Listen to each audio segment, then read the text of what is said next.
Hi, welcome to another gadget report. Ready to talk about gadgets? Let's go. um, I apologize for this background noise, but it's pouring down in Sydney. We are under a severe weather warning, so it's been really bad weather for the last few weeks. And unfortunately, I try to close the windows and have everything as isolated as possible. But it's not always possible when it rains the way it is at the moment. So I apologize for the noise. So today, I am going to start March, and March will be dedicated to a few of my favorite gadgets. Yes, we are really talking gadgets in March. And we start with a gadget that I have never had the opportunity to go and fly on it. But that's definitely one gadget that I think everyone likes. And I'm talking about the Concorde. This was a suggestion of my dear viewer, Sila Neves. She was one of my viewers that when I spoke about the 747 and I asked to suggest another plane that you would like to hear from, she suggested the Concorde. I took the challenge, and here it is, Sila. This one is for you. And let's talk about the Concorde. So, let's talk Concorde. First of all, I would like to say that the information for this video, for this gadget report, was all taken from British Airways official website. I tried to do a much thorough research, but I found that there's not much information available, and the one that there is, I could not verify if was official, and therefore I decided not to use the information contained in some websites because I could not verify if it was official, and I obviously didn't want to provide any false information. So I found that British Airways had a few trivia about the Concorde, and I decided to use the information provided in their website, and obviously some common knowledge that I have about it, and I decided to do the video like that. I will put the link for British Airways page in case you want to read it in full. There's lots of information about the aircraft there. Obviously, I could not include it all because, as you know, I want to compile it in a 10-minute video, and it is impossible to talk about every single detail about this aircraft in 10 minutes. So let's start by saying that the Concorde was a joint venture between the British and the French government. Both governments were trying to build a supersonic aircraft on their own, but obviously they realized that it was a huge challenge, there was a huge expense, and they decided to do it together. And so they did.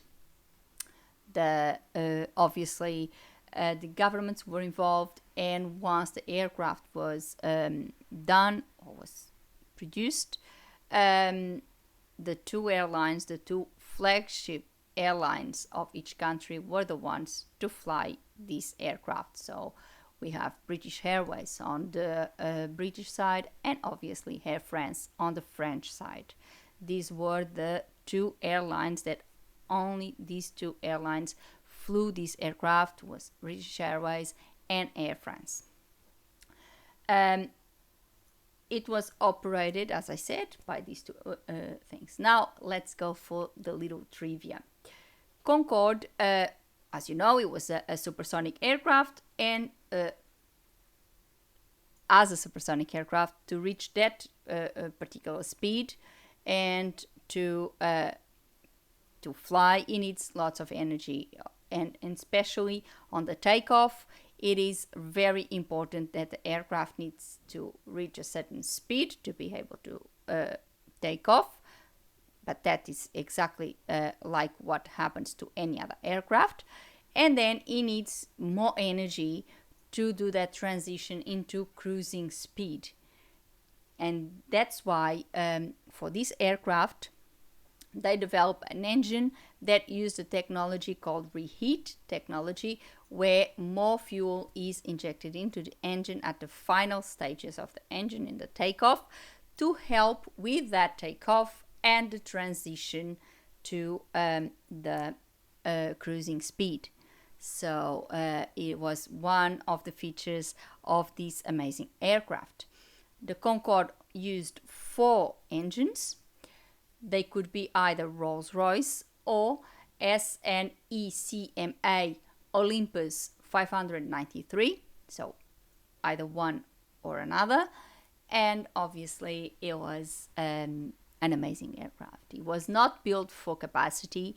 I don't think capacity was ever in the mind of the creators of Concorde. I think this aircraft was built for speed, was built for luxury, was built for glamour, and that's I think that is what remains in the memories of everyone that had the pleasure of seeing that aircraft in the air. Is exactly that. Is the glamour, is the lines, is the everything that is connected to it, the Concorde. But we don't really associate it with capacity. We don't really associate it with value for money or anything like that, because in fact it was the opposite. The tickets were extremely expensive because running this aircraft was also extremely expensive. So it's one of those things, and I think this was exactly what caused Concorde's demise. Was exactly that, was the high costs of maintenance in the aircraft and the lack of demand for tickets. And I think that lack of demand was not because people didn't want to fly in the Concorde. I think it was because people could not afford the Concorde. And when that tragic accident happened in France, we heard about a lot of stories of people that died that day, that spent their lives saving for one trip in the Concorde, because they would love to fly in the Concorde, so they saved all their life just for one ticket. And a lot of other stories like that emerged, of people that wanted to have one flight in the Concorde, and that's what they did. They saved because it was very expensive. So I think the problem with the Concorde was not that people did not want to fly the Concorde. I think the problem with the Concorde is that people could not afford it. And in the end, airlines could not afford it either. Both British Airways and Air France ended up not being able to afford it either, because they did not have the demand needed to keep it afloat, to keep it flying.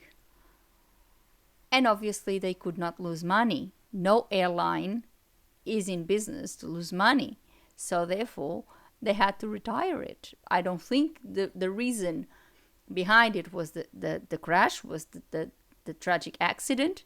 That may have been a catalyst for that event, for the retiring of the Concorde, but I don't think it was the reason. And I have watched many documentaries. In fact, I've watched one documentary about this last week, and other experts say exactly the same thing. The reason behind the demise of the Concorde was the extremely high costs of running it, and obviously the tickets that would have to translate those high costs. So, as I said, it was not built for capacity, only 100 passengers, so 40 seats at the front of the aircraft and 60 seats at the back.